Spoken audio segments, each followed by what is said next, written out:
ओम। श्री राम कृष्ण कथा अमृत भाग एक, द्वितीय परिच्छेद। ग्रंथकार को प्रथम दर्शन 1882 फरवरी मास। गंगा तीर पर दक्षिणेश्वर में काली बाड़ी, माँ काली का मंदिर। वसंत काल 1882 ईस्वी का फरवरी का महीना। ठाकुर के जन्मोत्सव के कई एक दिन पश्चात श्रीयुक्त केशव सेन और श्रीयुक्त जोसेफ कुक के संग 23 फरवरी बृहस्पतिवार को ठाकुर स्टीमर में टहले थे। उसके ही कई एक दिन पीछे संध्या हुई के हुई मास्टर महाशय ठाकुर श्री रामकृष्ण के कमरे में आकर उपस्थित हुए। यही है प्रथम दर्शन। उन्होंने देखा कमरा भर लोग निस्तब्ध होकर उनका कथा अमृत पान कर रहे हैं।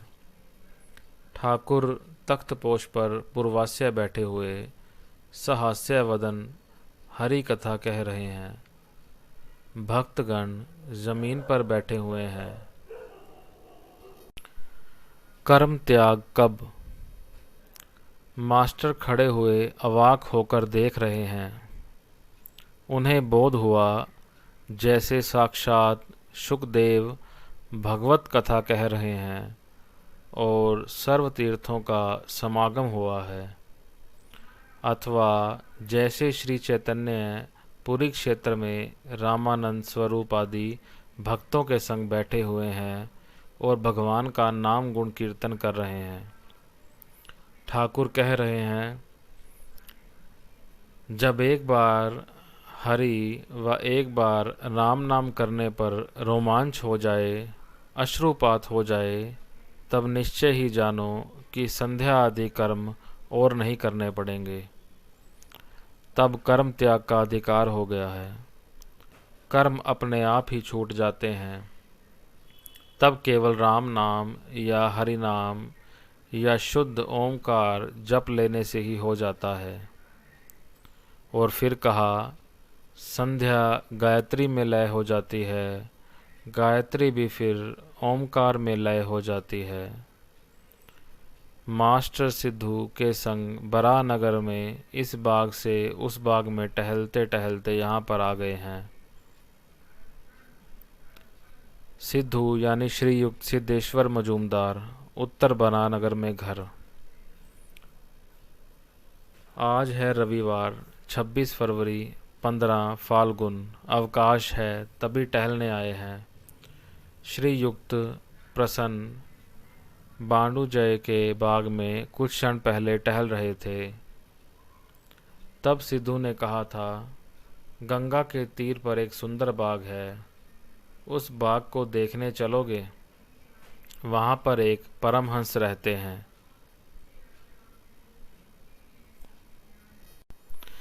बाग में सदर फाटक से प्रवेश करके मास्टर और सिद्धू सीधे ही श्री रामकृष्ण के कमरे में आ गए। मास्टर अवाक होकर देखते देखते सोचते हैं, आहा, कैसा सुंदर स्थान, कैसा सुंदर मनुष्य, कैसी सुंदर कथा। यहाँ से हिलने की इच्छा नहीं होती। कुछ क्षणों पश्चात मन ही मन कहने लगे, एक बार देख तो लूँ कहाँ पर आया हुआ हूँ, तब फिर यहाँ पर आकर बैठूँगा। सिद्धू के संग कमरे के बाहर आते न आते आरती का मधुर स्वर होने लगा। एक साथ कांसर, घंटा, खोल, करताल बज उठे। बाग के दक्षिण सीमांत से नहबत का मधुर शब्द आने लगा। यही शब्द भागीरथी के वक्ष पर भ्रमण करता करता मानो अति दूर जाकर कहीं पर मिलने लगा। मंद मंद कुसुम गंधवाही वसंत अनिल। अब ज्योत्सना खिलने लगी। ठाकुर की आरती का मानो चारों ओर आयोजन हो रहा है। ठाकुरों की आरती का मानो चारों ओर आयोजन हो रहा है। मास्टर ने द्वादश शिव मंदिर में, श्री श्री राधाकांत के मंदिर में, श्री श्री भवतारिणी के मंदिर में आरती दर्शन करके परम प्रीति लाभ किया। सिद्धू ने बताया, यही है रासमणि का देवालय। यहाँ पर नित्य सेवा होती है। अनेक अतिथि और कंगाल आते हैं। बातें करते करते भवतारिणी के मंदिर से होकर बृहद पक्के आंगन के मध्य से चलते हुए दोनों जने फिर दोबारा ठाकुर श्री रामकृष्ण कक्ष के सम्मुख आ पहुँचे। इस समय देखा कमरे का द्वार भिड़ा हुआ है। अभी अभी धूना दिया है। मास्टर अंग्रेजी पढ़े हुए हैं। कमरे में हठात प्रवेश नहीं कर सके। द्वार पर दासी खड़ी हुई थी। जिज्ञासा की, क्यों जी, क्या ये साधु महाराज अब इस कमरे में हैं? बृंदे, हाँ, इसी कमरे के भीतर हैं। मास्टर, ये यहाँ कितने दिनों से हैं? बृंदे यानी दासी, वे तो बहुत दिनों से हैं। मास्टर, अच्छा, ये क्या खूब किताबें पढ़ते हैं? बृंदे, अरे बाबा, किताबें शिताबें सब इनके मुख में हैं। मास्टर, तो सद पढ़ाई आदि करते हुए आए हैं। ठाकुर श्री रामकृष्ण पुस्तकें पढ़ते ही नहीं, सुनकर और भी अवाक हो गए। मास्टर, अच्छा, शायद अब ये संध्या करेंगे। हम क्या इस कमरे में जा सकते हैं?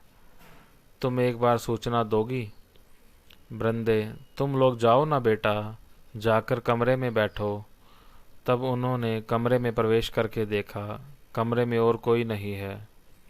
ठाकुर श्री रामकृष्ण कमरे में एकाकी तख्तपोश पर बैठे हुए हैं। कमरे में धूना दे रखा है और सब दरवाजे बंद हैं। मास्टर ने प्रवेश करके हाथ जोड़कर प्रणाम किया। ठाकुर श्री रामकृष्ण से बैठने की अनुमति पाकर वे और सिद्धू जमीन पर बैठ गए। ठाकुर ने पूछा, कहाँ रहते हो? क्या करते हो? बराहनगर में क्या करने आए हो? इत्यादि। मास्टर ने समस्त परिचय दे दिया, किंतु देखने लगे कि ठाकुर बीच बीच में अन्यमनस्क हो रहे हैं।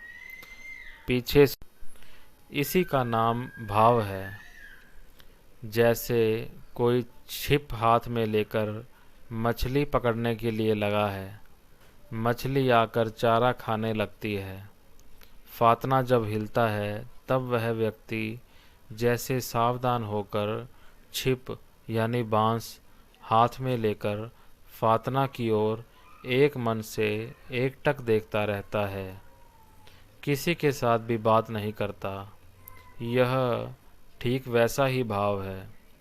पीछे फिर सुना और देखा।